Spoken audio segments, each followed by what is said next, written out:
Chers amis, bonjour. Nous avons le grand plaisir, Laurent Fent et moi-même, de vous retrouver pour cette nouvelle revue de presse spéciale vacances qui va aller jusqu'au mois de septembre. Alors comme vous voyez, je suis le nouveau pape, absolument. Puisque je suis le pape de la conspiration, voilà, de la fausse nouvelle. Je me suis dit, tant qu'à faire. Voilà, donc je précise que j'ai la bague du pêcheur, c'est la vraie, elle est là. Et bien entendu, cette croix est une croix qui a appartenu à un prêtre marin. Voilà. Alors, je voulais remercier tous les lecteurs qui sont venus à Grasse, qui sont venus à Melun, Damary-les-Lys, qui sont venus à toutes les récentes signatures. C'est vraiment, vous avez été absolument adorables, vous allez voir les photos derrière nous. Et donc, mon cher Laurent, mon père s'appelant Pierre, et moi-même étant Pierre, j'estime que je suis assez légitime finalement, puisqu'on a un pape, François, qui est au Vatican et qui ne savait même pas qui était Emmanuel Macron une semaine avant l'élection. Alors je me suis dit, mais c'est pas possible, ce type est un imposteur.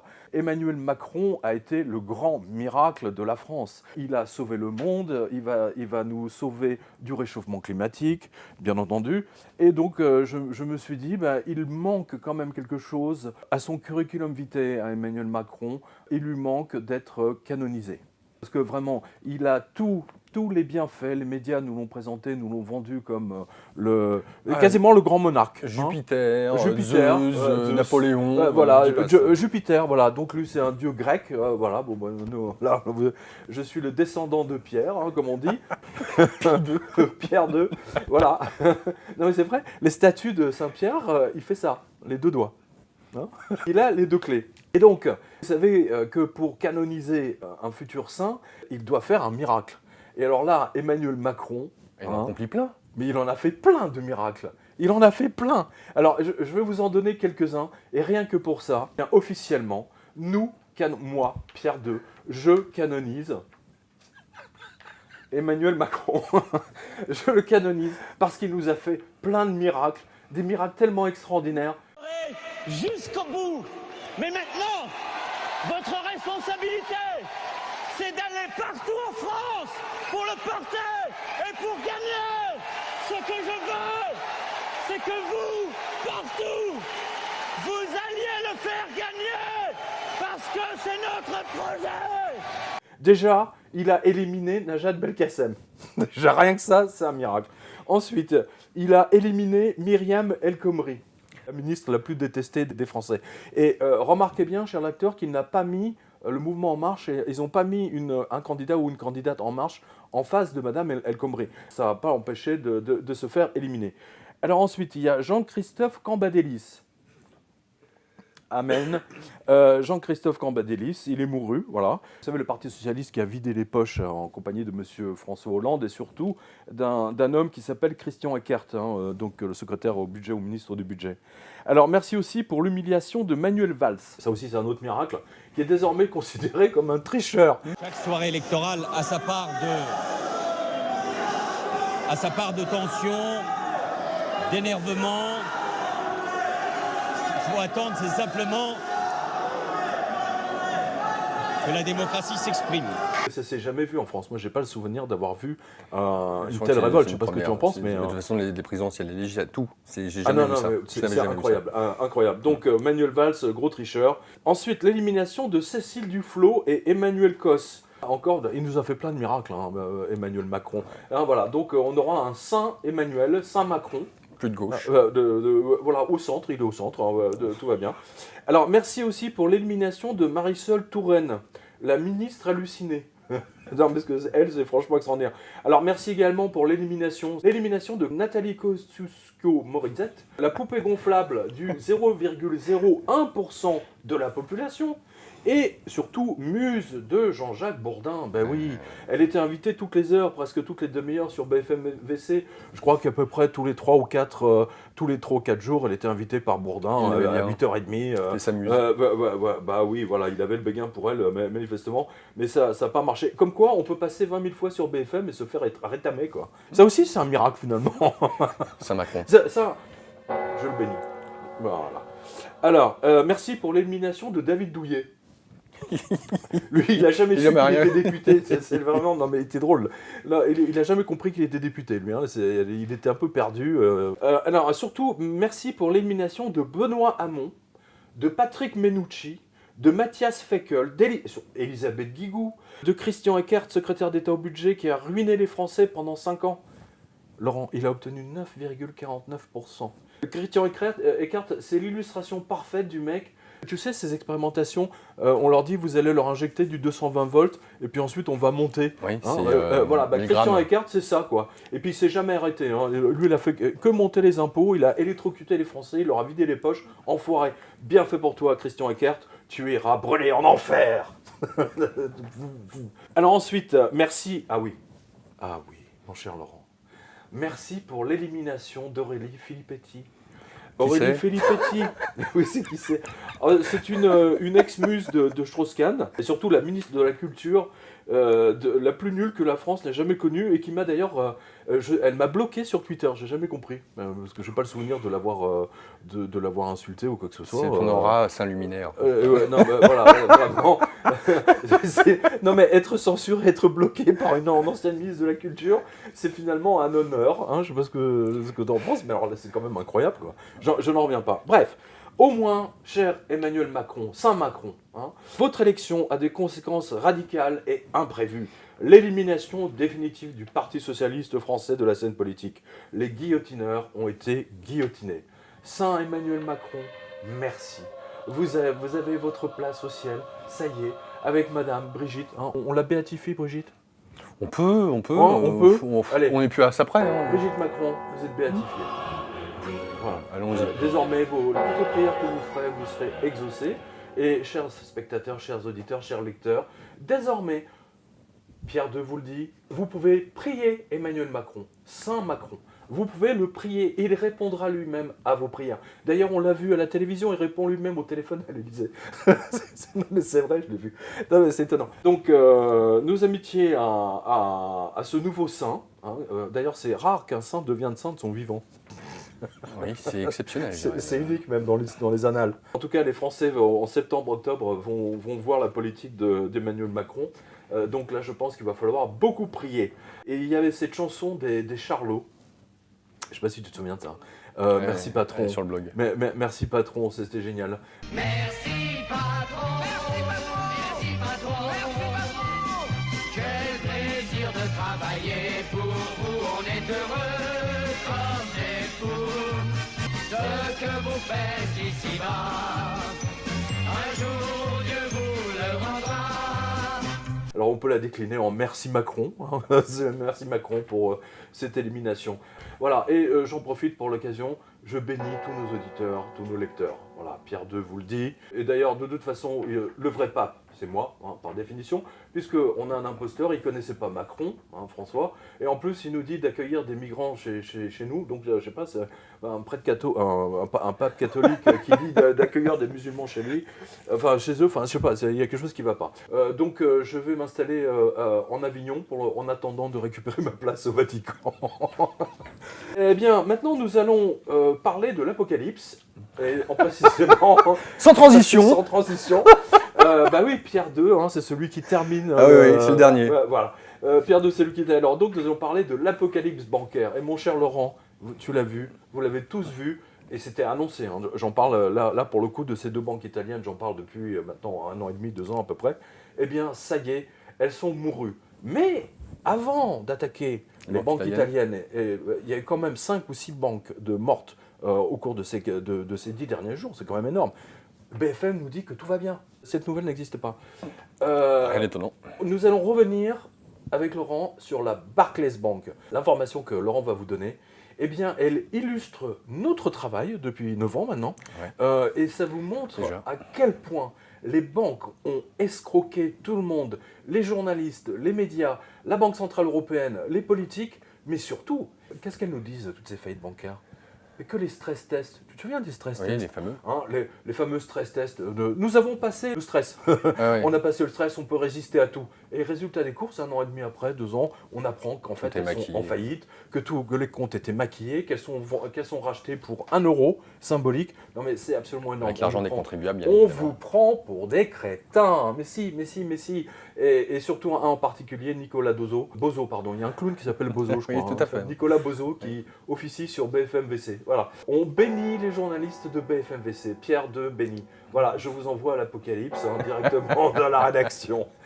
Alors, Barclays Bank, la fameuse Barclays Bank, mon cher Laurent, à toi l'honneur. Alors, juste faire une aparthèse suite au reportage que tu as été faire en Grèce, puisque tu nous dis, hein, la Grèce a 5 ans d'avance sur nous. Absolument. Et c'est exactement le même principe procédé. Et on voit que c'est les élastiques qui maintiennent encore le système en place sont en train de céder les uns après les autres. Et on verra dans cette revue de presse Et on certains a témoignages. souvent parlé des élastiques tous les deux. Hein, je m'en souviens en 2000. Non, mais en 2009-2010, on dit ils sont en train de tirer l'élastique et un jour le truc va rompre. Et bah voilà, tu viens de le résumer, tu vois, ça plus t'est en revenu. plus. Alors donc la Barclays qui a bidonné effectivement ses comptes en 2008 pour éviter la faillite. Une nouvelle confirmation de ce que tu avais annoncé dès février 2008. Les banques cherchaient bien des milliards pour masquer leur pète abyssale à cause des subprimes. Et bien presque 10 ans plus tard, 10 ans, ça a tenu quand même 10 ans les élastiques. Oui, 10 ans. Les cadavres de ces milliards sont ressortis du placard, tels des morts vivants, dansant toujours au rythme du thriller de Michael Jackson. Barclays, ex-CEO Charge Over Qatar Rescue Amid 2008 Crisis, annonçait Reuters, précisant que le gendarme anglais du FTSE lui est tombé dessus, l'accusant de fraude comptable, entre autres. Fraude comptable, j'aime beaucoup. Fraude comptable. Escroquerie, non. mais fraude comptable, oui, j'aime beaucoup parce qu'en fait, il pourrait mettre en examen pour escroquerie. Vu le nombre de banques qui sont impliquées, Ouais, si clair. c'était la seule.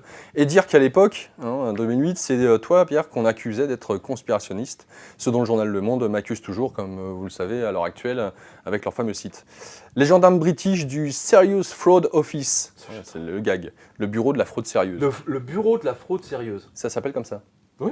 Non, mais c'est pas une Non, blague. mais doute de rien. Le bureau Excellent. de la fraude sérieuse. Donc, c'est effectivement certainement de Il l'humour doit y anglais. avoir ouais. un autre bureau de la fraude, mais pas sérieuse, quoi. Ça Oui, doit être un c'est farce ça. à trappe, C'est ça, en fait. Alors, ils accusent John Verley, un ancien PDG et tout son état-major de l'époque, d'avoir participé à une conspiration. Et c'est moi le conspirationniste, hein, Le Monde. Aussi avec toi en plus. Hein Ah ouais, non, mais, Et toi aussi, d'ailleurs. et payer, les Qataris 408 millions de dollars pour qu'ils prêtent de l'argent à la banque, alors que la banque elle-même prêtait 3 milliards aux Qataris, qui eux-mêmes ont levé 13 milliards de dollars auprès des investisseurs en djellaba afin de les placer dans la banque. On vous l'explique version française.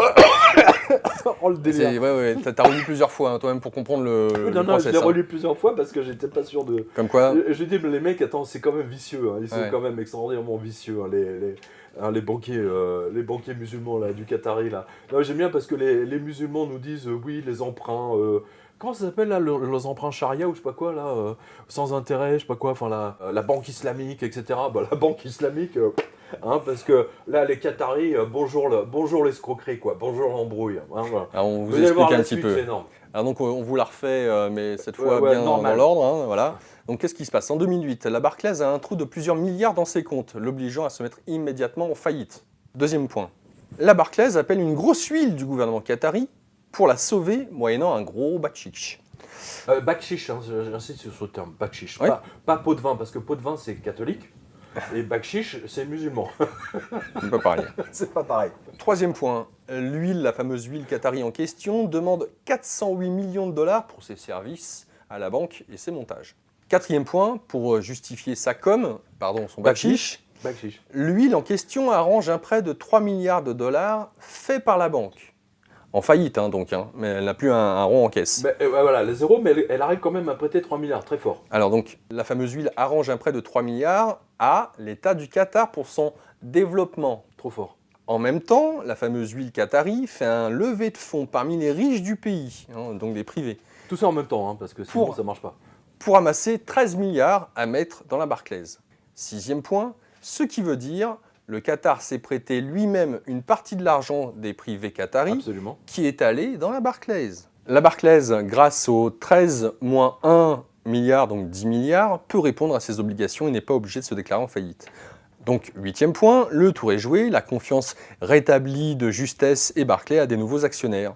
Voilà, et donc c'est ici, vous pouvez, en voyant l'article, cliquer, c'est le bureau des fraudes sérieuses de sa très gracieuse majesté pour le croire, Non, mais il faut... et le télégraphe. Vous allez voir derrière nous, hein, le Serious Fraud Office. Hein, non, mais on l'invente pas. C'est vrai, c'est de l'humour anglais. Comment Serious prendre les gens Fraud- pour des cons? Je ne sais pas. L'office de la fraude, le bureau de la fraude, mais le bureau de la fraude sérieuse. C'est Un non-sens. c'est au bout du 25e avertissement, ils ont une mise en garde. Ouais. Hein, ça doit être ça. Et alors, tu te rappelles où est-ce qu'il en est? Ils en sont, la Barclays, maintenant, vu que ça a été mis en avant, Ah non, tribunal, non, autre. non, mais ce qui était extraordinaire, c'est que toi et moi, on a chroniqué ça à l'époque, hein, c'est vraiment stupéfiant, de voir que 8 ans, 9 ans plus tard, l'affaire ressort avec tous les cadavres bien gluants, bien puants, et en plus, les politiques n'ont pas d'autre choix que de mettre en examen les PDG de l'époque et toute l'équipe dirigeante de la banque. Et rappelle-toi, parce que ça t'a fait rire à l'époque, le PDG de la banque, si mes souvenirs sont bons, il s'appelait Bob Diamond, Bob Diamant. Ah oui, bah, le fameux. Et il y avait un autre mec, je crois qu'il fameux. s'appelait John Rich, Jean Rich. Ouais. Hein, voilà, donc c'est des noms de banquiers par définition, mais c'est surtout des banquiers escrocs, quoi, parce que là, c'était absolument énorme. Et le problème qu'il y a avec ça, le problème, c'est que, à mon sens, les Qataris ont dû les faire chanter ensuite, ils ont dû demander à faire passer des lois, par exemple pour accueillir un maximum de migrants musulmans, etc. Tout est possible, là, les portes sont ouvertes. Hein, après, la Barclays a pu payer des députés, et on l'a vu, on a vu une députée, ministre de la Défense, la fille, hein, elle a été obligée de démissionner, elle était payée depuis 2-3 ans 10 000 € par mois par une obscure ONG californienne. On se demande pourquoi, mais on sait très bien, c'est la CIA qui manipule, et les mecs de la CIA ont quand même réussi à faire nommer cette femme ministre de la Défense du premier gouvernement Macron. C'est absolument énorme. Au salon aéronautique du Bourget, le chef de l'État et Sylvie Goulard regardaient côte à côte les évolutions des avions militaires. Rien ne laissait alors présager une sortie du gouvernement de la ministre des Armées. J'ai demandé au président de la République de ne plus faire partie du gouvernement. Je souhaite être en mesure de démontrer librement ma bonne foi. Hein, voilà comment tout ça fonctionne. Donc on est en plutocratie. Hein, ton analyse est bienvenue parce que historiquement, on a chroniqué ça depuis le début en fait, hein, à la radio, et ton analyse m'intéresse beaucoup pour voir. Enfin, il intéresse surtout les lecteurs comme ils me disent, parce qu'ils te disent également bonjour. Alors, ce que je trouve génial, hein, tu vois, c'est que depuis 10 ans, quasi maintenant que tu fais cette revue de presse, on voit la prise de conscience des gens qui ne s'émeuvent plus maintenant de tout ça. Finalement, ça fait partie des choses qui sont transparentes pour tous ceux et celles qui, enfin, réussissent à réfléchir par eux-mêmes et se posent des questions. À l'image d'Oliver Stone qui a interviewé Poutine. Ouais. A lot of Western people don't know much about you. We'd like to know about your background and where you came from. Your critics say that Russia is a traditional authoritarian state. Не так. Et de voir les griefs que les médias mainstream ont eu contre ce documentaire, mais c'est complètement hallucinant. Je veux dire, l'occasion d'avoir un autre son de cloche, de pouvoir réfléchir et de voir à quel point, suite au fameux débat qu'il y a eu lundi soir après le documentaire, comment les journalistes de la bien-pensance du Monde, du Figaro ou des spécialistes en géopolitique ont commencé à critiquer ce documentaire, est totalement hallucinant. J'en arrive moi à me Les demander... mêmes qui nous ont vendu Macron. Hein. Oui, C'est mais bien extraordinaire. exactement. On peut se demander si ces gens-là sont stupides, mais réellement, c'est-à-dire des gens qui ne réfléchissent pas, qui sont demeurés, qui ne se posent pas de questions et qui prennent la doxa, ou alors si réellement ils jouent un rôle. Pour moi, là, les questions sont là. Maintenant, le fait de voir avec les présidentielles tout ça, comment ça a été mené de main de maître quasiment, parce que c'est complètement hallucinant. Je n'ai jamais vu ça depuis le temps que je fais des revues de presse concernant le domaine des politiques, les présidentielles. Ça a été complètement surréaliste. Tout à fait. Donc là, avec cette actualité, et notamment toutes les banques là, telles qu'elles sont, on voit Toutes les les banques qui élastiques. tombent les unes après les autres. quoi. C'est incroyable. Là, c'est comme si tout le manège du marionnettiste qui était derrière la scène, qui manœuvrait toutes les marionnettes, Les élastiques. les élastiques sont en train de casser les uns après les autres. Alors, je ne dis pas quoi en penser, mais je dis juste, à l'heure actuelle, que c'est tout à fait montre de cette fameuse apocalypse où tout ce qui était caché, les voiles, Oui. et notamment de la conscience, Oui, tout oui, ça tout à fait. est levé. Et on s'aperçoit que tout est jeu de dupe, tout est manipulation. Donc c'est extrêmement difficile pour ceux qui viennent de se réveiller à l'instant de se dire waouh putain le monde dans lequel j'ai été construit. La manipulation est encore plus intéressante parce que moi je le dis à tous nos lecteurs spectateurs, ne l'oubliez pas, les journaux pardon, Le Monde, Le Figaro, Les Échos, La Tribune, alors tous les spécialistes, les journalistes, on leur dit bonjour, Abemous papam, salut, ciao. Ils nous ont tous pondu des articles, oui. La Banque Centrale Européenne a conduit des stress tests. Toutes les banques, ou quasiment, sont en bonne santé. Elles peuvent résister à des chocs, à des tremblements de terre, à des tornades, à l'apocalypse. T'as raison, l'apocalypse n'est pas encore arrivé, mais déjà elles sont en train de tomber. Non mais c'est absolument dingue. Mais vraiment, mais comment osent-ils prendre les 500 millions de citoyens pour des crétins à ce niveau-là? Les stress tests des banques, Mario Draghi, fuck you. Voilà, c'est tout ce qu'on peut leur dire. Parce que c'est des menteurs. Et c'est les 500 millions de citoyens dont l'argent est pris. Et on va le voir. On va le voir. C'est l'argent des Italiens, par exemple. C'est l'argent des Espagnols. Et c'est l'argent des Français qui est pris. C'est autant de routes qui ne sont pas construites. Des lycées, des collèges, des maternelles, les vieux, etc.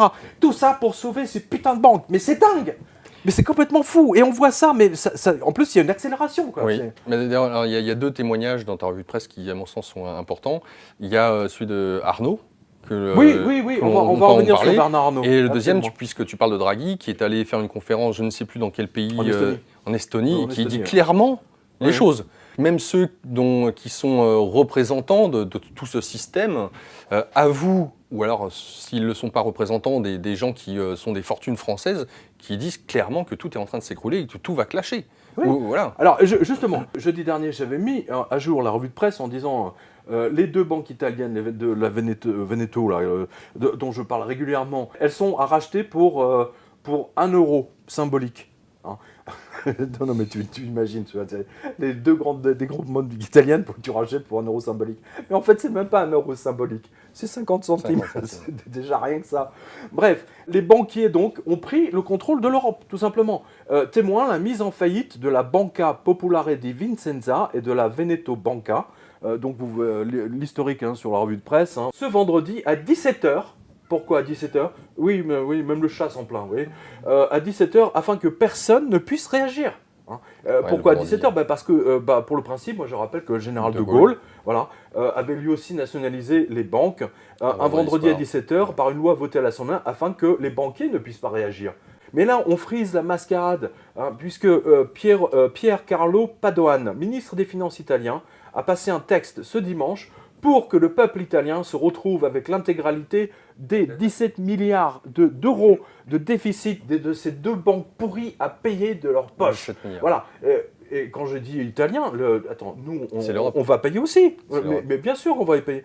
Autant pour le fameux mécanisme déjà de résolution. Tu te souviens, ils nous ont pris la tête avec les TRTO, les ERTF, les X, Y, Z, enfin tout ça pour que les gens n'y comprennent rien. Mais en fait, tout ça, c'est des acronymes pour vous dire simplement qu'ils vont vous vider votre porte-monnaie, tout simplement. Le Wall Street Journal écrit « L'Italie is prepared to spend billions », alors billions c'est milliards, « to shut down 2 banks. Government would assume costly responsibility ».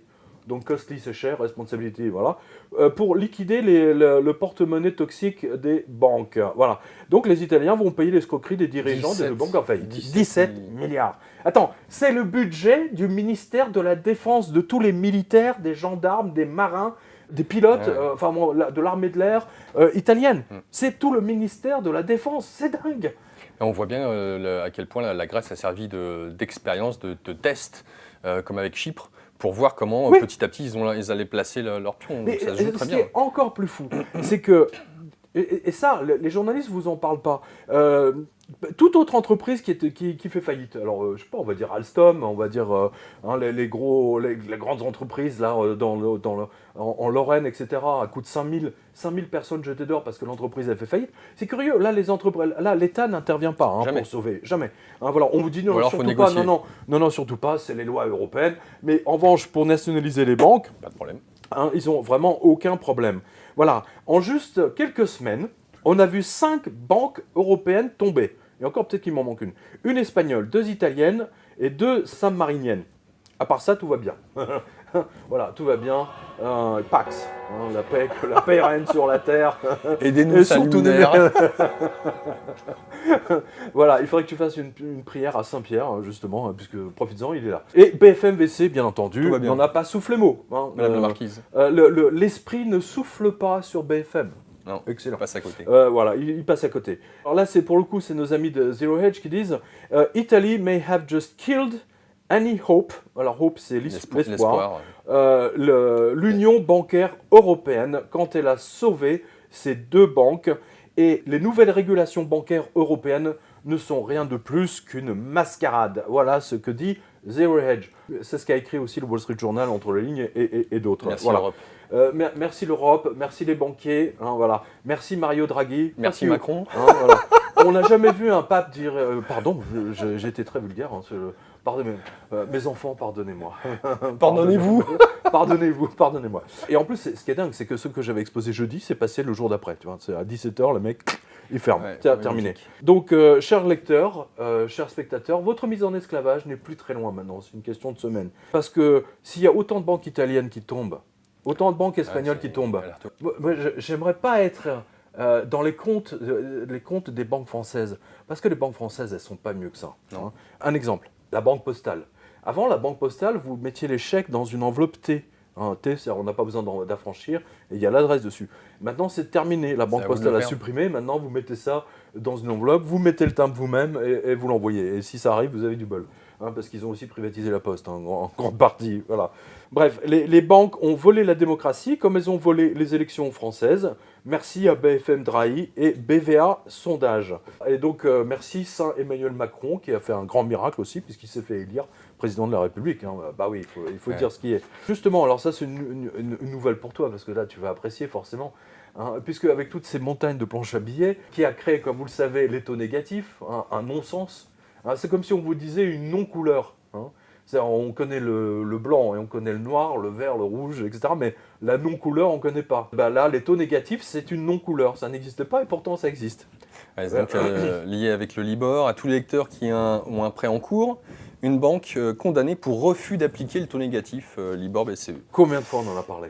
Alors, valeur actuelle. Ouais. Hein, a révélé dans son dernier numéro qu'une banque a été vigoureusement condamnée par la cour d'appel de Colmar pour avoir refusé en mars 2015 d'appliquer les taux négatifs du Libor à des clients, alors que sur le contrat signé par les parties, il est clairement stipulé que le prêt est soumis à un taux variable basé sur le taux du Libor. Et comme vous le savez, les taux sont passés en négatif. Mais évidemment, la banque a refusé. Saint-Libor, priez pour nous. Évidemment, la banque a refusé de payer le client comme le contrat l'y oblige. Ouais. Donc, comme tu l'as souvent expliqué, personne n'avait jamais imaginé que, quand on dit personne, banquier, avocat, financier, magistrat, qu'un jour le monde basculerait dans les taux négatifs, totalement absurde, un non-sens en elle-même, une contre-nature par définition, c'est tout à fait le mot. Couleur. Parce que les banques centrales impriment des trilliards chaque jour pour empêcher la chute de Wall Street. La banque a été condamnée à verser 2000 € par client. C'est pas cher, hein. Franchement, c'est pas cher. Voilà. Mais voilà, il faut le dire à nos spectateurs. Voilà, vous avez un emprunt immobilier en cours. Allez-y, portez plainte parce qu'ils sont obligés d'appliquer le taux du Libor qui était taux négatif. S'ils l'ont baqué, vous avez 2000 € à récupérer. Voilà, cadeau. Hein. Faites-le, c'est très important. Hein. Attends, le Libor, on en a parlé déjà depuis 2010-2011. Hein, je disais que c'est un vrai scandale parce que la France. Tous les pays ont porté plainte contre tous les banquiers là, qui ont bidonné le Libor, sauf la France. Extraordinaire, non? Donc, du moins, félicitations à la CIA qui a bien maîtrisé la chose. Les banques américaines ne sont pas inquiétées en France. Elles peuvent voler les gens autant qu'elles veulent. La Barclays aussi, d'ailleurs, on a déjà maints exemples. Alors, tiens, puisqu'on est c'est la semaine de la faillite. Hein, c'est la semaine des soldes. On solde les banques. Juste avant les vacances. Voilà, donc le système bancaire espagnol a enregistré lui aussi une nouvelle banque qui s'est noyée dans sa propre faillite, la Liberbank. La raison, les gens ont peur et retirent leurs billets ou vendent. Du coup, l'action de la Liberbank s'est effondrée. Il faut dire que son taux de non-remboursement a dépassé non pas les 5%, mais les 13%. Rappel de 2007-2008, les banques américaines, avec seulement 3% d'impayés, c'est-à-dire d'emprunts non remboursés, 3% de gens qui n'ont pas remboursé, boum, elles ont plongé, les suprêmes. Alors vous imaginez la Liberbank avec 13% de gens qui ne remboursent pas leurs prêts, non mais c'est énorme, c'est absolument énorme. Donc elle est mourue, paix à son âme. Comme le disent les menteurs officiels, on observe en ce moment une reprise. Eh oui, c'est vrai, tu la sens la reprise? Ah. Hein, ça se voit. Hein, Elle est dure la reprise. Ah oui, moi aussi j'ai vu ça avec mes lecteurs là, grâce. Ils m'en ont parlé, c'est formidable ce qu'il y a comme reprise. Hein. C'est un parfum de reprise justement. C'est surtout une reprise des faillites bancaires, mais chut, chut, chut, chut, il ne faut pas en parler. Hein. BFM-VC ne vous en parlera pas. Hein. C'est interdit, c'est un sujet interdit. Donc faites très attention à vos sous, mettez ça dans l'or, dans un studio, louez-le, achetez un terrain, n'importe quoi, mais transformez-le. Et d'ailleurs, j'ai tweeté l'information, je pense que tu l'as vu, l'or, c'est celui qui a le plus, qui a permis aux gens de sauver encore leurs billes, encore l'année dernière. Hein. C'est celui qui a le mieux résisté à toute cette mascarade de monnaie de singe, etc. Vous le retrouverez sur mon fil Twitter. Abonnez-vous à mon fil Twitter avant qu'il me censure là aussi. Et tiens, à propos de censure, Facebook m'a envoyé un mail officiel en disant « On vous a rétabli votre compte Facebook ». Ok, sauf que il me demande de reconnaître 3 personnes sur 5000 que j'ai pas vues depuis 2 ans, hein, donc des abonnés qui me suivent, hein, ou des voilà. Et donc par définition, je peux pas reconnaître. Non, en plus, j'ai même pas la photo des gens. Attends, c'est énorme. J'ai la photo de leur chat, de leur chien.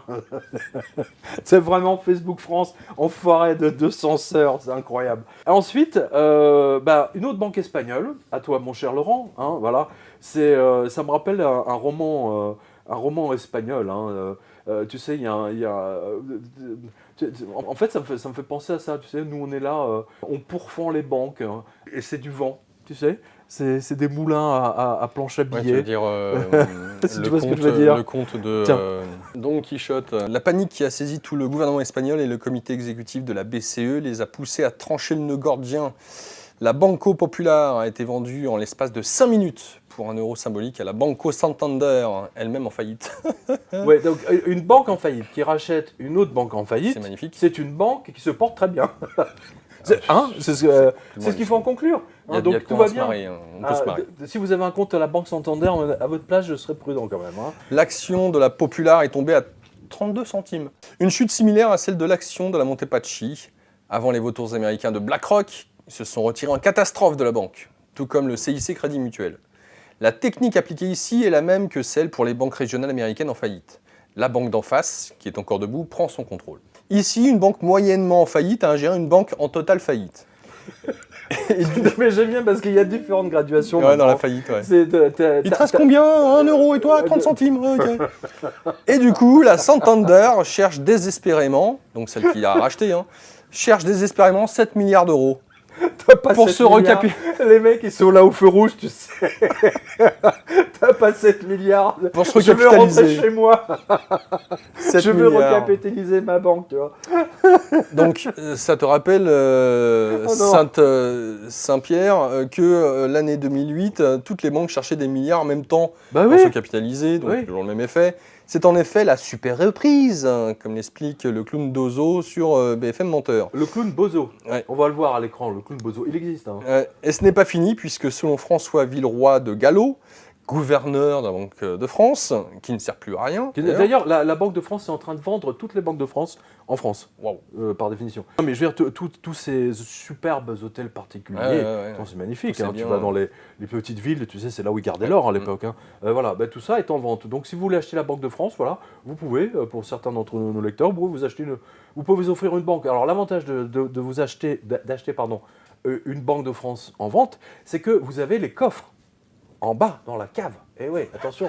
Là, vous avez, tout est blindé, tout est prêt. Il n'y a pas de problème de sécurité. Il n'y a plus qu'à. Vous vous installez, nickel. Les problèmes des secteurs bancaires en Italie et au Portugal, bien que traitables, entre guillemets, doivent être traités vite, bien, définitivement. Vous voyez, même Villeroy de Gallo commence à flipper. L'un de nos lecteurs espagnols, M. Pablo González, nous a écrit « Catastrophé, un acte de décès ». Je cite. Je vis en Espagne. Je vous écris parce qu'hier, la Banco Santander a acheté la Banco Popular à 1 euro. Ça les a choqués, non mais... Alors, les lecteurs, ça les a choqués. Alors, pour nous, c'est comme si on apprenait que la caisse d'épargne a été vendue pour 1 euro à la BNP. Vous voyez un peu le tableau, quoi. Voilà, donc c'est le Lavanguardia et El País qui en parlaient. Oui, parce que les informations qu'on donne, moi j'ai énormément de lecteurs. Conspirationnistes. Conspirationnistes. Non, mais ils me disent, mais en fait... Avant, ils avaient du mal. C'est-à-dire pourquoi les médias officiels n'en parlent pas Et pourquoi vous en parlez? Et en fait, c'est vous qui avez raison, puisque maintenant, ils vous censurent. Et en fait, c'est grâce à la censure qui s'est abattue sur moi, sur la revue de presse, etc. Du coup, ils ont validé. Là, ils se sont dit, bon, là, c'est grave. Toutes les banques en faillite viennent confirmer, en fait, tout ce qu'on énonce, nous, depuis... On était en avance sur notre temps, mon cher Laurent. De toute façon, c'est encore une fois, c'est là où on constate qu'on ne peut pas être complotiste de toute façon, puisque c'est une revue de presse. Ce n'est que des articles qui sont vérifiables, qui apparaissent dans les presses mainstream, dans le domaine international. Donc tout est sourcé. Absolument, vous pouvez tout vérifier. Voilà. Alors, autre faillite. Oui, Saint-Luminaire. Votre sainteté. Saint-Luminaire. Saint-Luminaire, votre sainteté. Alors, refaillite de la banque Montepaschi. Alors, parce que la Montepaschi a fait... Enfin, elle est constamment en faillite. C'est le deuxième acte, alors. Oh non, là, on est au moins cinquième. Le drame va bientôt... C'est ça. La Montepaschi qui a officiellement presque 50 milliards d'euros d'emprunts toxiques.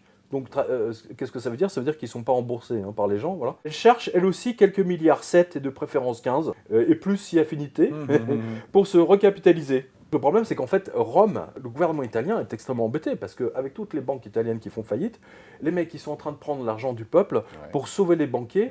Et là, ils ont dit, bon, on va sauver à nouveau la Montepaschi, mais on va virer 5000 autres personnes. Donc c'est autant de licenciements. Les règles européennes rappellent la commissaire Margaret Vestager, autorisent que l'État injecte de l'argent à condition que la banque soit profitable à long terme. D'accord. Je peux vous dire que la Montepaschi, c'est pas pour demain, ou alors dans l'autre monde. Mais je les attends. Moi, Pierre II. Voilà. Les dirigeants de la Montepaschi, je les attends, et en particulier les meurtriers de David Rossi. Voilà, pour les lecteurs qui n'ont pas vu le reportage. Parce que c'est la seule banque qui a assassiné son directeur de communication au sein même de la banque. Faut le faire. Et c'est la plus ancienne banque du monde. Quel symbole. Quel symbole, c'est quand même énorme. La plus vieille banque du monde, les mecs, ils tuent l'un des leurs. Et il le jette par la fenêtre et il retrouve sa montre et il balance sa montre derrière, tu vois. 20 minutes plus tard, c'était l'heure, voilà. C'est énorme. Non mais c'est absolument énorme. Bon bref, voilà, donc ça c'est pour la Montepaschi. Avant d'arriver à Bernard Arnault, paix sur Bernard Arnault. Ouais. Bénédiction à Bernard Arnault. J'ai visité son musée à Neuilly. C'est très très bien. Sauf que Bernard Arnault, franchement, l'expo que vous mettez là, c'est vraiment désespérant. C'est un espèce d'art africain avec des masques fabriqués avec des casseroles et des râpes à fromage. Je te jure, c'est vrai. Mais c'est vrai. Ils ont fait des masques africains avec des râpes à fromage. Bernard Arnault, franchement, votre musée, il mérite mieux. Non, sérieux. Parce que franchement, votre musée, c'est un chef-d'œuvre architectural, mais vu ce que vous mettez dedans, à la limite, vous avez plus vite fait de tout vider, et juste de visiter le musée vide. Ça serait plus sympa et plus joli. Avant que tu donnes l'information de Bernard Arnault, c'est très important, en tant que Pierre II, Amen, pardon. Je tiens à revenir sur un sujet qui me tient à cœur en tant que pape Pierre II. Je vous en ai parlé il y a un an. Mon cher Laurent, tu es bien informé puisqu'on a bien déliré sur le sujet. Qui veut racheter la Banco Pubelo Novo? Alors la Banco Pubelo Novo, c'est quoi? C'est l'ancienne Banque du Saint-Esprit. Ah, c'est elle. Oui, c'est la fameuse banque du Saint-Esprit portugaise qui a fait faillite, je le rappelle. Donc, ils ont pris tous les trucs toxiques et ils ont mis ça dans une autre banque qui s'appelle Banco Pubelo Novo, ou Banco Novo, bref. Et qui va racheter la Banco Pubelo qui elle-même est en faillite? Normal, puisqu'elle a que du toxique. Non, mais les mecs, ils sont fous alliés, quoi. Qui va racheter? Écoutez bien, c'est exactement ce qu'on dit depuis des années. Lone Star. C'est comme dans Lucky Luke, Lone Star. Un hedge fund américain qui tourne à la planche à billets de la Fed et qui a proposé juste quelques centimes pour prendre le contrôle de la Novobank. Autrement dit, vous avez une autre banque qui est vendue pour quelques centimes, pour la planche à billets, PQ. Tu te souviens, le PQ, voilà. Et elle en a pris le contrôle. L'offre des Américains a été acceptée. Oups. Non, je ne peux pas faire ça. Sur un luminaire, c'est pas possible. Non, sur un luminaire, c'est pas possible. Donc, c'est le vautour américain, Condor. Ouais, c'est pas le BlackRock pour une fois. Il faudrait qu'on décerne un prix Condor aux banquiers, si tu vois ce que je veux dire. Ouais. Lone Star, voilà. Donc les unes après les autres, les banques européennes tombent entre les mains des Américains. C'est ça qu'il faut voir quand même. Qui n'ont aucun problème pour acheter avec les milliards de leur planche à billets. Ouais. Voilà. Et ça, c'était dans le Figaro. C'était pas chez Conspirationist Magazine. Je tiens à le Ce qui préciser. est étonnant, c'est qu'ils reprennent une banque où il n'y a que mais ils rachètent des actes pourris dedans. Quoi. Voilà, ils rachètent parfois pour 10 centimes pour 1000 euros. Mais qu'est-ce qu'ils vont pouvoir en vous faire avez 10 000 euros de toxiques, on vous donne 10 euros. Allez. Qu'est-ce qu'ils vont pouvoir en faire, puisque ça reste toxique, les produits? Parce que là, ils vont chercher. C'est pour ça qu'ils font voter les lois pour saisir les maisons à toute vitesse en 6 mois. Et la Grèce vient de voter cette loi. Ça y est. Avant, en Grèce, les autorités ne pouvaient pas saisir la résidence principale des gens. Ils ne pouvaient pas les mettre à la rue. Et cette ordure d'extrême gauche, pote de Mélenchon, a fait voter, Tsipras a fait voter une loi pour mettre à la rue les Grecs, afin que la banque ou tout autre, comme par exemple Lone Star, puisse récupérer le bien immobilier. Ouais. Voilà. C'est pour ça qu'ils font ça. Tout est organisé, tu le sais bien, Laurent. On a suffisamment traité ça ensemble. Voilà. Donc c'est quand même, en tant que Pierre II, je vous le dis, c'est quand même un comble que la banque du Saint-Esprit ait été rachetée par la planche à billets du fameux 666 de Saint-Jean. C'est quand même énorme. Mais on voit bien que ça tient. Oui, c'est vraiment... petit à petit. Tout à petit, voilà, ils prennent le contrôle, ils mettent les gens en esclavage. Voilà. J'ai deux autres banques en faillite, donc ça nous en fait 5 ou 6 là, déjà. Là, on en est 5 ou 6. Voilà. Alors, je vous épargne tout ça. Je vais vous le résumer très brièvement. Un marin qui est en panne de liquidité, c'est en effet un grave souci. Vous imaginez Saint-Pierre sans son bateau, sans sa barque et sans l'océan, sans liquidité. Il est nul, mec, ça marche pas. Voilà. Eh bien, figurez-vous que c'est le cas de San Marino, que vous connaissez tous. La Sérénissime, c'est comme ça qu'on l'appelle, comme Venise. Un pays timbre-poste, donc comme le Vatican. C'est vrai, Kiki. 60 km² avec 33 000 habitants exilés fiscaux, majoritairement italiens, et quelques migrants qui essaient de violer ce qu'ils peuvent et au mieux, de se retrouver avec des banques à sec. San Marin, une ville, un pays qui s'appelle San Marin qui se retrouve à sec. C'est énorme. Alors, je vous le fais simple. L'AFP et la presse italienne, quand même, ont rapporté que le pays est mal barré. Parce qu'ils n'ont plus d'exilés fiscaux, ils ont 2 milliards de prêts pourris, de toxiques sur un ensemble de 5 milliards. Autrement dit, leur système bancaire est mouru. Voilà, ils sont morts. Le pays se trouve en forte crise en termes de revenus, de patrimoine et de liquidité. Et la Cassa di Risparmio devra être recapitalisée. C'est marrant, le verbe recapitaliser revient souvent sur la table. La Cassa de la Risparmio, je vous résume, est cassée. Voilà. Encore une banque à faillite. Mais ce que l'AFP ne vous dit pas, et que moi, Pierre II, je vous donne, c'est qu'il y a une autre banque, Saint-Marin, qui est mourue. La Asset Banca a été liquidée. Elle a fait reset. Voilà, reset. Mouru. Remise à zéro, mouru. Voilà, liquidité, voilà. Par manque d'assets, justement. Voilà ce que... Alors, je vous traduis l'article de l'italien, très brièvement. Le bureau de la liquidation du gouvernement de San Marin a justifié la liquidation de la Asset Banca en raison d'une gravité extrême, a dit le secrétaire Celli. Donc, ils ont prêté des millions à des gens, cette chose, ils les connaissaient. Et surtout, les banquiers de San Marin se sont prêtés à eux-mêmes des millions. Ça te rappelle la banque Ikea, tu sais, où les mecs, c'est le prêt que vous montez tout seul. C'est-à-dire que vous allez à la banque et ensuite vous vous prêtez l'argent vous-même. C'était en Angleterre, ça C'était en Islande. Islande. Les mecs, deux jours avant la faillite, ils savaient qu'ils allaient faire faillite. Et donc, ils se sont prêtés. Il y en a un qui s'est mis tiens, je vais prendre 2 millions pour ma cuisine. L'autre, il a pris 10 millions pour acheter des Jaguars. L'autre, 50 millions, etc. Voilà, c'est la banque Ikea. Et la remake de la banque Ikea à San Marino. Voilà. Dans ce paradis fiscal italien. C'est le Monaco italien. Donc bonjour à tous nos lecteurs de Grasse, de Nice, etc., qui vont régulièrement en Italie. C'est ce qu'ils m'ont expliqué. Ils vont en Italie parce que c'est moins cher.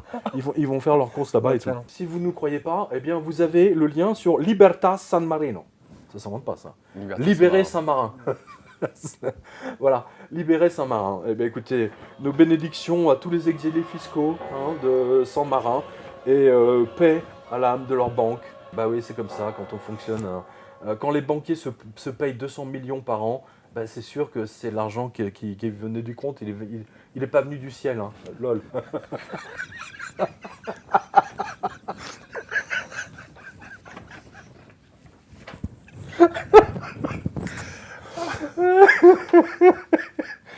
À moins que notre Saint-Pierre fasse des miracles, je ne sais. Saint-Pierre va faire des miracles. On va essayer, hein. Je vais essayer de faire un miracle à la fin avec nos lecteurs. On va voir si ça fonctionne. On attend que nos lecteurs nous le confirment. Alors justement, on a parlé de Bernard Arnault tout à l'heure. Hein, donc tu as. Alors, c'est une info importante parce que c'est Ouais, voilà, tu me donneras le passage ça- en anglais. ça Je met pense en- que je l'ai traduit d'ailleurs. Oui, apparemment. Ça met vraiment en perspective ce que ces grands de France, hein, au niveau de leur porte-monnaie, savent réellement ce qui se passe, eux. Hein. Et de temps en temps, ils nous lâchent des petites perles comme ça arrive. Donc Bernard Arnault, tout comme François Pinault, rare richissime homme sur cette terre à être aussi des mécènes des arts à la manière des Borgia ou des papes, a fait une déclaration qui, pour une fois, ne concernait pas son musée de Neuilly, dont tu as parlé tout à l'heure, ou l'une des marques de grand luxe de son groupe LVMH. Pour une fois, il a parlé de finances, et vu sa position, Oui, très important. c'est un homme à écouter, bien évidemment, avec de préférence 4 oreilles. Voilà, donc moi, là j'ai les 2 oreilles de mon chat, ça en fait 4. Avec les tiens, ça en fait six. Causant dans le poste, alors c'est étonnant, parce que c'est pas en France que ça, il va pas Ah, parler de bah ça. non. Il en a CNBC. parlé à la CNBC, je cite, « En ce qui concerne le climat économique, la situation actuelle à moyenne échéance est tout simplement effrayante. Je ne pense pas qu'on sera capable globalement d'éviter une crise lorsque je vois les taux d'intérêt aussi bas, lorsque je vois tous ces montants colossaux d'argent être déversés sur le monde. Quand je vois les cours des actions bien trop hauts, je pense qu'une bulle est en formation et qu'un jour, elle va exploser. » Eh bien, bien évidemment. Il est très diplomate, hein, Bernard Arnault. Il n'a jamais prononcé planche à billets, ou monnaie de singe, ou QE. Assouplissement monétaire. Même tout ça. Assouplissement céleste. Il dit juste qu'il n'a jamais vu une telle quantité d'argent gratuit être déversé sur le monde. Mais pour qui sait lire entre les lignes, bien évidemment, comme vous, chers internautes, eh bien, le message est limpide. Hein, voilà. Donc, PS, post-scriptum, sachez que les banques centrales possèdent maintenant un tiers du marché mondial dit bons du trésor qui se monte à 54 trilliards de dollars ou 54 000 milliards. La planche à billets continue à recouvrir le monde. Tant et si bien que le patron de la Bundesbank, Jens Weidmann, a fait encore un scandale à Francfort, devenant un ennemi personnel de la politique monétaire de Mario Draghi, qu'il considère insensé. Lire ici Die White et Focus pour... merci à notre lecteur Sacha. Donc ça, c'est déjà intéressant que le patron de la Bundesbank soit réaliste et qu'il soit patron. C'est quand même assez étonnant. Deuxième post-scriptum.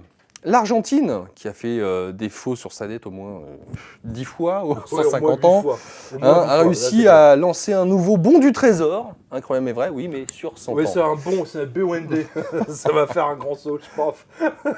Voilà, auto, resté assis de 7,9%. Voilà, les parents boivent, les enfants trinquent, c'est ce que ça sous-entend. Les enfants payent surtout. Voilà, oui. Les enfants, oui, ils trinquent. Non, mais C'est ça, oui. Donc merci à Monsieur Miranda. Oui, merci à M. Miranda. Donc, voilà, l'Argentine fait le prêt Jeanne d'Arc à 100 ans. C'est incroyable. Pourquoi pas à 200 ans? Non, mais oui. Non, mais pourquoi on ne ferait pas ça pour la Grèce? Nous enchaîner. C'est intéressant. Vous signez en bas de la page, être esclave pour 200 ans, Saint-Luminaire, est-ce que c'est bon? On peut signer en bas de la page? Mais oui, mais c'est ça que je ne comprends pas. C'est-à-dire qu'on massacre les Grecs chaque jour depuis maintenant quasiment 10 ans. Et la Belgique fait des emprunts à 100 ans. L'Argentine fait des emprunts à 100 ans. Je crois que la France a fait un emprunt à 80 ans ou un truc comme ça. Je crois qu'on l'avait donné ensemble. Bref, il y a encore un ou deux autres pays qui ont fait des emprunts à 100 ans. Mais pourquoi est-ce que la Grèce ne peut pas faire un emprunt à 100 ans? Pourquoi la Banque Centrale Européenne Parce que justement, et c'est très intéressant, et c'est là où mon interview avec Michael Oliakos, c'est ce qu'il m'a dit, et ça m'est vraiment resté. Ils me disent, l'Amérique attend et elle veut détruire l'Union Européenne au moment où elle en aura le besoin. Oui. Voilà, et la Grèce est le maillon faible. Parce que ça ne va pas être très compliqué. C'est aussi l'emblème, c'est l'Europe, tout ce qui repose. Non mais la Grèce pourrait dire, voilà, nous on fait un bon du trésor sur 200 ans. Voilà.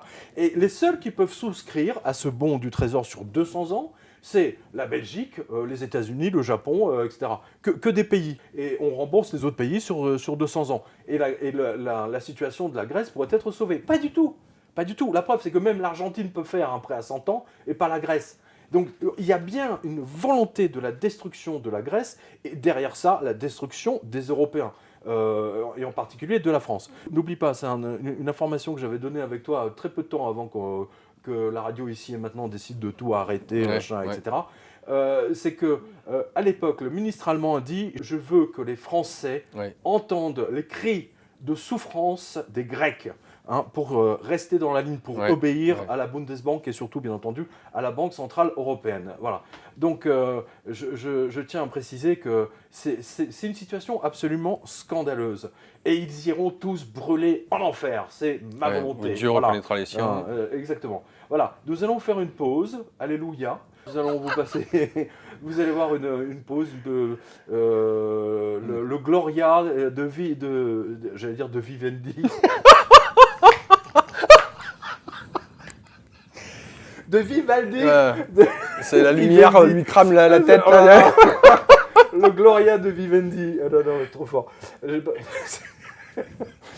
Gloria de Vivaldi Deus in excelsis de Gloria in excelsis Deo. Mon Dieu, je vais y arriver. Pardonnez-moi.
Flexible glue, rubber cement by Talons for sticking and correcting.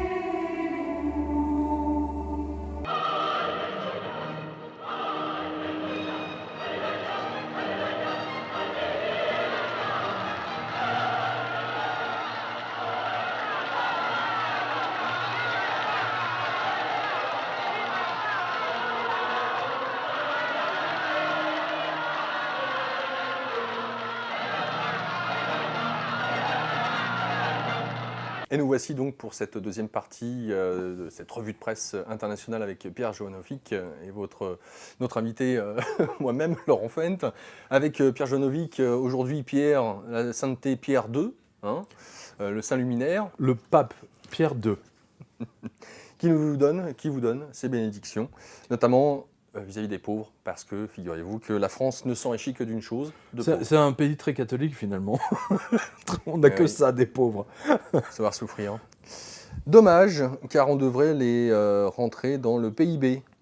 Le journaliste de RTL dénonce le fait que la CAF n'est plus capable de répondre au téléphone. Et au passage, vous apprenez quelque chose de purement scandaleux, je cite.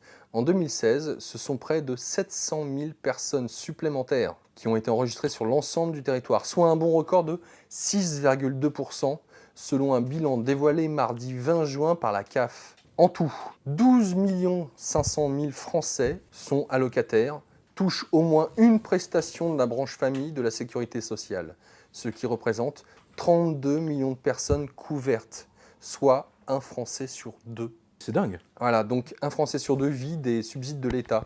Totalement fou. Et l'an passé, on a eu 0,7 million de pauvres en plus à payer. Question, comment la France va s'en sortir est un mystère total pour toi, nous dis-tu Pierre. Ah oui. Donc on lit l'article sur RTL.fr.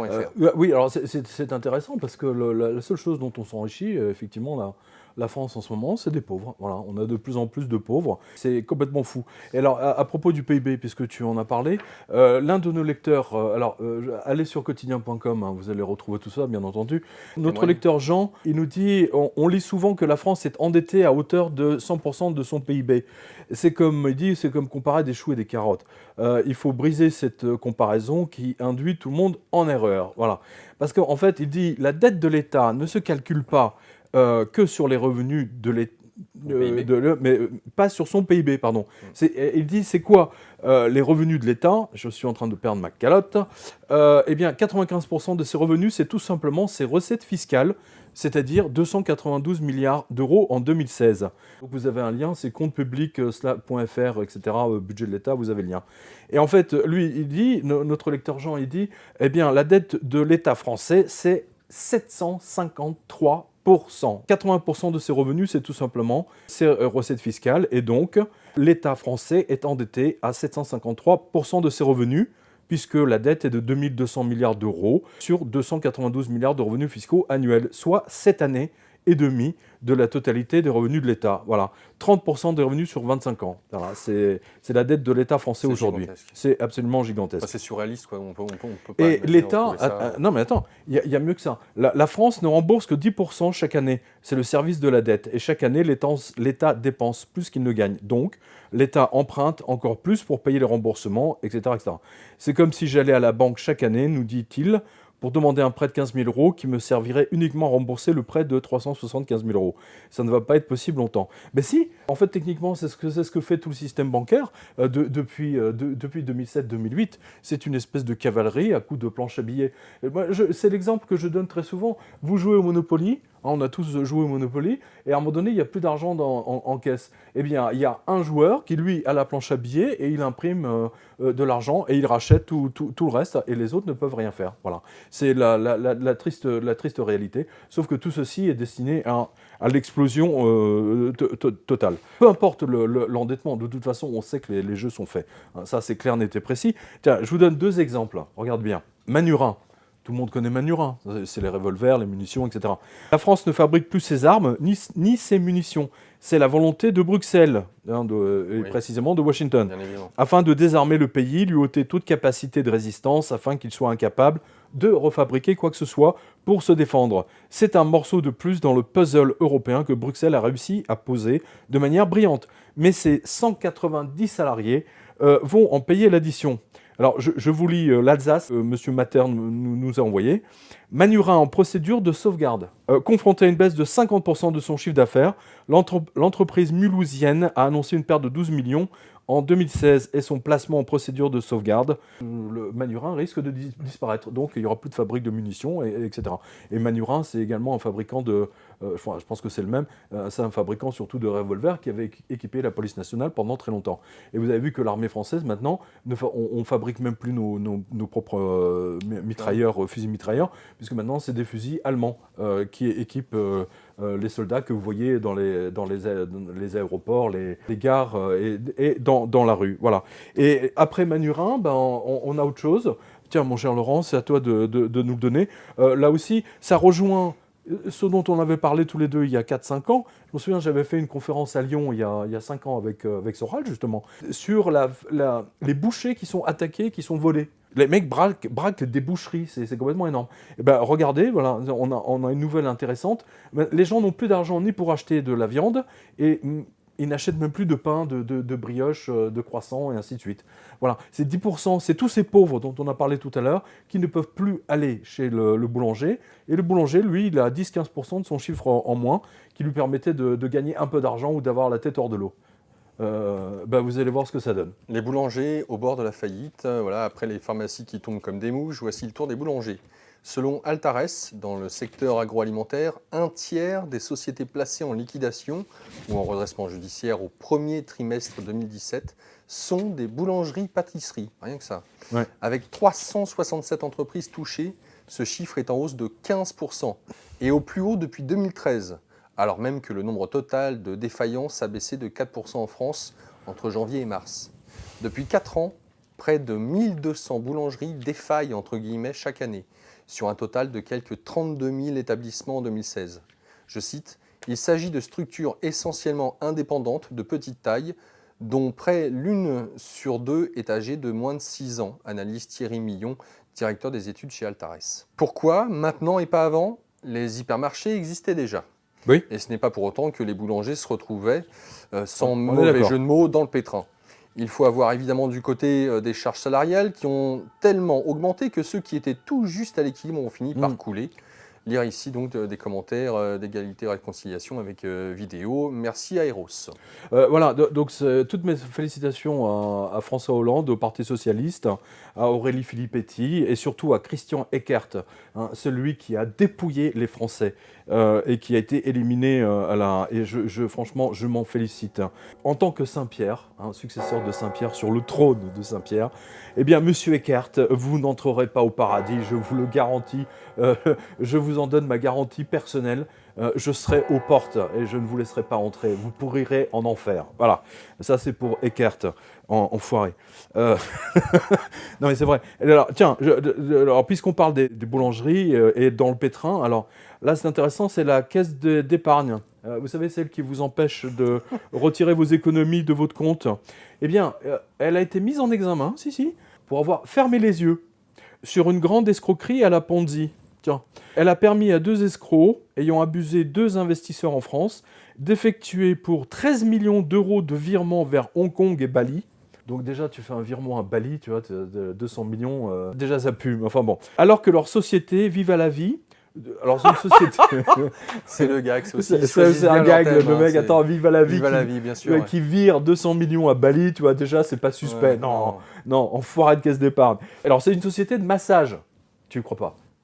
Tu as fait des massages. Mais ça sentait déjà Vive à la vie à Bali, tu te dis... Ouais, c'est ça.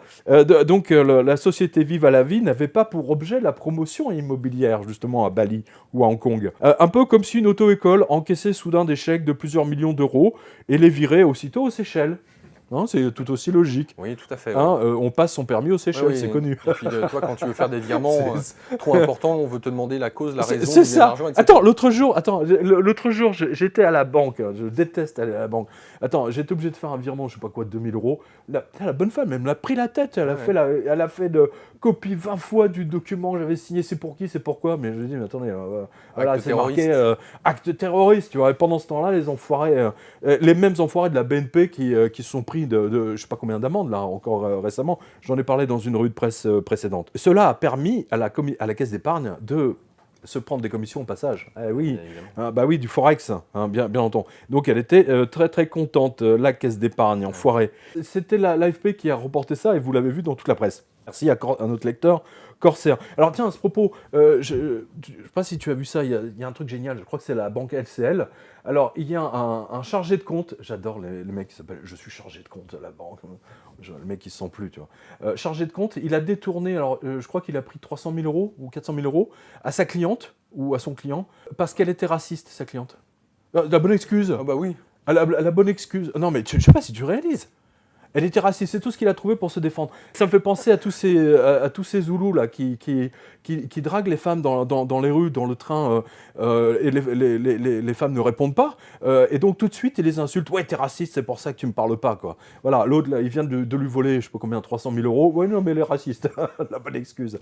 Alors, je suis sûr qu'il y aura des pleureuses qui vont venir les défendre. Et les syndicats de pleureuses là. Il y a toujours des pleureurs. Non, mais c'est dingue. Alors tiens, puisque je parlais de la BNP. Alors c'est l'ACPR. C'est le gendarme de la Banque de France. Ici, ils ont un gendarme à la Banque de France. L'ACPR donc fait la police chez les banquiers et les assureurs. Et elle vient de coller une amende de 10 millions d'euros à la BNP. 10 millions. 10 millions, rien que ça. Écoutez bien. Elle est accusée de trafic de blanchiment de capitaux. L'ACPR dit avoir constaté, je cite, « la faiblesse persistante ». Il y a un tableau de Dali comme ça, de Dali qui s'appelle, oui c'est aussi un Dali d'ailleurs, cette apparition persistante de Lénine sur un piano. Donc la faiblesse persistante des moyens humains consacrés au traitement des déclarations de soupçons et la faible efficacité des outils de détection des opérations atypiques. Ouais, sûr. Tiens, tu nous le relis parce que c'est beau. Hein. Ouais, là, vraiment, en fait, pour dire que c'est des enfoirés. Quoi. Que fait la police ? Que fait la police, quoi. La CPR dit avoir constaté, je cite, la faiblesse persistante des moyens humains consacrés au traitement des déclarations de soupçons et la faible efficacité des outils de détection des opérations atypiques. C'est atypique, hein, c'est louche, c'est relou. C'est relou. Rappel, ce sont les chargés de compte de la même banque qui vous disent que vous ne pouvez pas retirer 4 000 € de votre compte pour des raisons de blanchiment. J'en parlais tout à l'heure. Bah oui, à l'instant même. Donc c'est Vosges Matin qui nous en parle. Merci à Monsieur Brio. Alors tiens, puisqu'on parle de la BNP, après la caisse d'épargne de la BNP, voici une autre amende, 41 millions de dollars, infligée par la Fed elle-même à la Deutsche Bank pour avoir blanchi de l'argent. Et oui, attends, je vais enlever ça parce que ça m'énerve. Pour avoir blanchi de l'argent, des virements suspects, voilà. Donc c'est la Deutsche Bank, là aussi, elle a fermé les yeux sur des gros virements parce qu'elle a pris des grosses commissions. Au passage, et c'était des virements qui allaient à Chypre, en Estonie et aux États-Unis, aux îles Vierges. Et donc, en clair, la Deutsche Bank a couvert une très grande magouille permettant à des spécialistes de sortir des dizaines de millions de roubles, en dollars, de roubles, de Russie sans éveiller l'attention des autorités russes. En fait, techniquement, c'est une forme de portage. Hein. On connaissait le portage des salariés, hein, certains d'entre vous sont dans ce cas-là. Là, c'est le portage des capitaux. Donc, c'est du portage où achats d'actions ne sont que le paravent d'une fuite de capitaux. Voilà, donc c'était sur Bloomberg. Et merci à notre lecteur Sacha. Aujourd'hui, on est dans une telle situation qu'on ne sait même pas comment ils font, quoi. C'est avec tous ces taux négatifs et ainsi de suite. Alors, il y a des gestionnaires de hedge funds quand même qui préfèrent rendre l'argent. Hein. On en est au moins au 5e. C'est pas vrai, ça arrive ? Si. Tu vas le donner à nos auditeurs, hein, c'est important. La situation sur les marchés est tellement folle, grâce aux trilliards de monnaies de singe déversées par les banques centrales, que les hedge funds, craignant un effondrement du jour au lendemain, préfèrent rendre l'argent aux clients plutôt que d'être obligés de leur expliquer qu'ils ont tout perdu. Le dernier en date est l'Australien Altair. Son manager Philip Parker, avec 30 années d'expérience, a rendu presque 800 millions de dollars à ses clients, leur expliquant que les marchés sont si bizarres et si volatiles qu'il ne souhaite pas prendre de risques aussi importants. Voilà, donc on a des gestionnaires de hedge funds qui rendent l'argent aux clients parce qu'ils préfèrent ça plutôt que de sauter par la fenêtre. C'est clair. Déjà, c'est faire preuve de courage que de faire ce genre Oui, de bien choses. sûr. Mais mais c'est faire preuve d'honnêteté, tout simplement.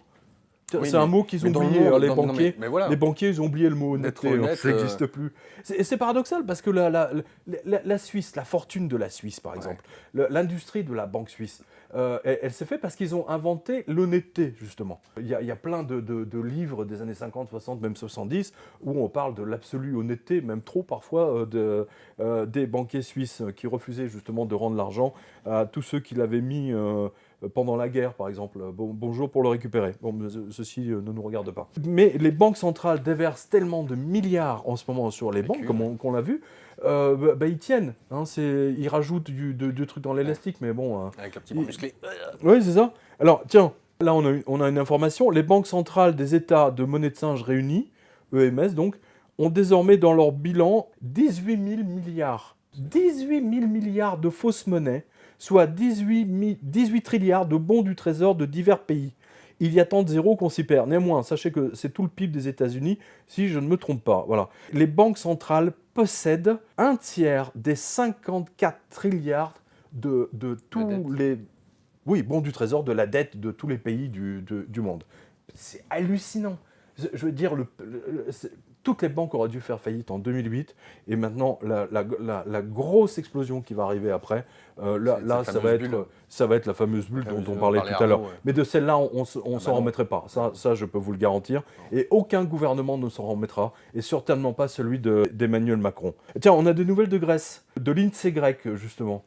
370 000 citoyens grecs en âge de travailler n'ont pas travaillé une seule journée en 4 ans. En 4 ans.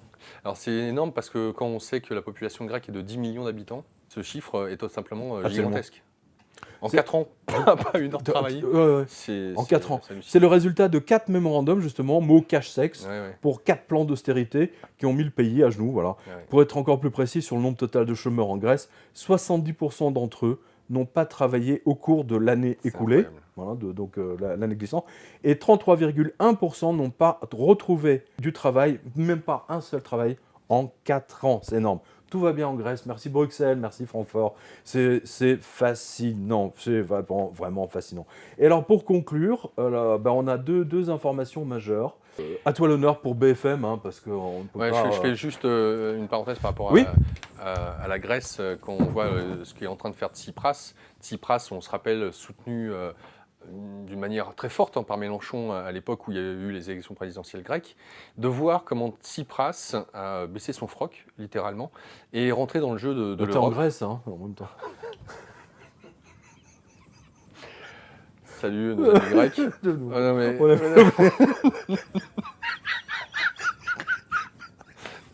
Bon, c'est bon, voilà, c'est fun. On s'amuse, c'est léger.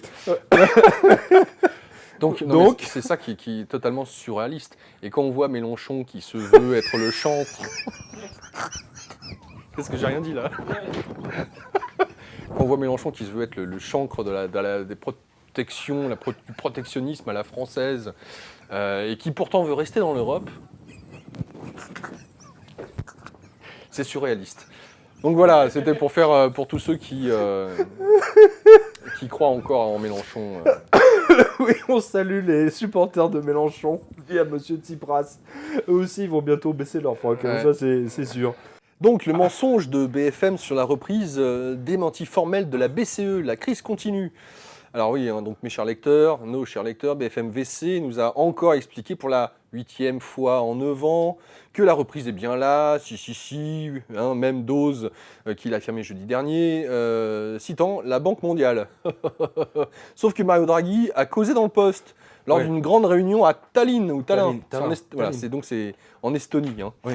Oui, il faut aller là-bas quand même, au moins pour annoncer que la reprise n'existe pas. Devant toute la presse économique européenne, donc Mario Draghi a confirmé qu'il n'y a aucune reprise. Zéro nada. Avec une preuve massive. Voilà. Les taux directeurs qui sont fixés par le directoire de la Banque Centrale Européenne. Voilà. Alors qu'a dit Mario Draghi dans la capitale de l'Estonie? Eh bien, il a tout simplement douché les optimistes. Je cite, « Le taux d'intérêt pour les opérations de refinancement ainsi que celui des facilités de prêt, oh, c'est bien dit, hein, et sur les dépôts resteront inchangés à respectivement 0,00%. » J'aime bien le 0,00. Ouais, si vous avez besoin. On pourrait Voilà. dire 0%. Bah oui, voilà, tout simplement. Non, on voit le banquier, il Ah veut ouais. très précis, 0,00. Ouais, voilà. Ou alors à 0,25%, Ouais. et moins 0,40%. Ouais. En ce qui concerne la monnaie de singe, le QE, la BCE achètera sur les places financières pour 60 milliards d'actions pourries et d'obligations jusqu'en décembre 2017. Et oui, chers lecteurs, si la crise était finie, eh bien la BCE ne maintiendrait pas ses taux à 0% ou à taux négatif.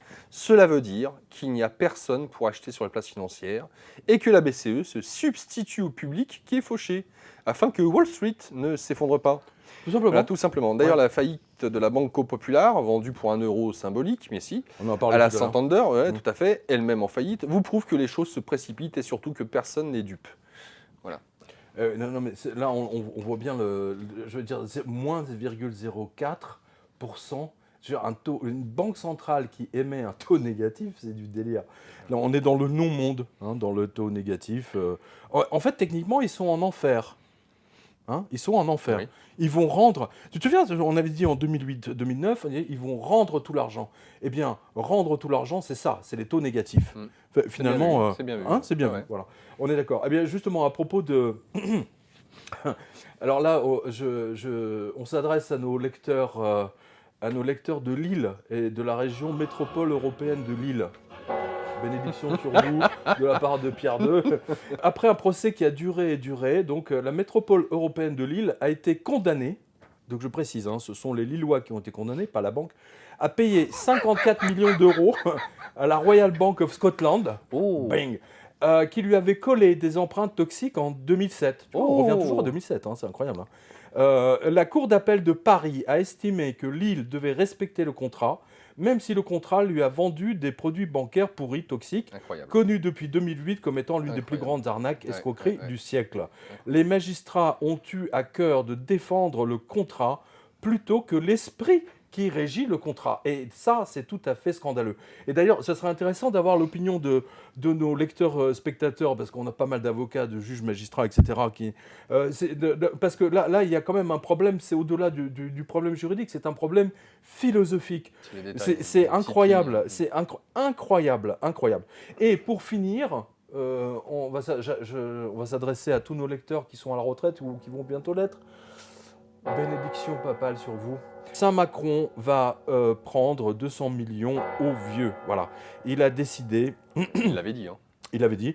Voilà. Il a décrété que si vous gagnez, si vous avez 1 200 € ou un peu plus de retraite, bah, vous êtes riche pour lui, pour le gouvernement Macron, et que vous allez participer à la CSA.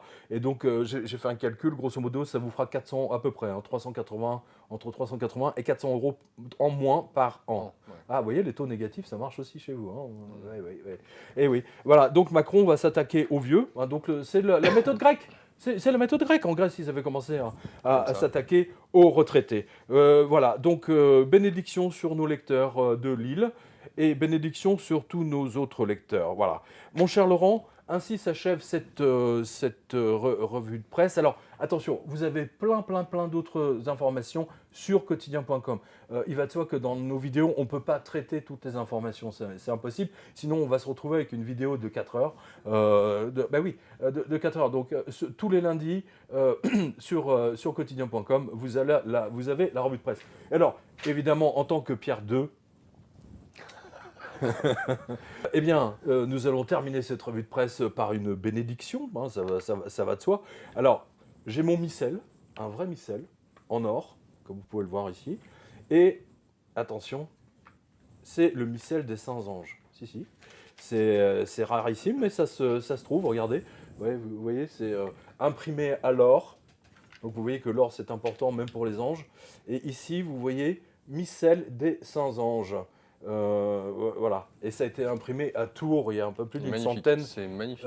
Il y a une centaine d'années. Alors, on pourra faire un gros plan dessus. Et il y a plein d'illustrations, il y a plein de dessins d'anges avec des trompettes, etc. Voilà.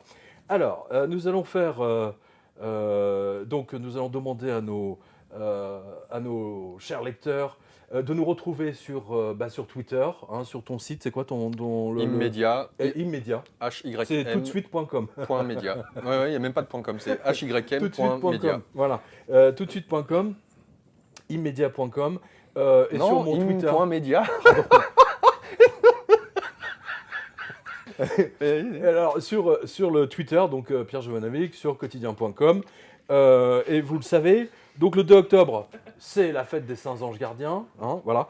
Et donc, je vais, en tant que Pierre II, j'adresse une prière à Dieu le Père et au Seigneur, afin que chacun de nos lecteurs, chacun de nos spectateurs ait un signe absolument indiscutable de la part de son ange gardien. Voilà. Alors, je vais lire la prière en latin, hein, qui est là. Enfin, je ne suis même pas certain que ce soit en latin. Si.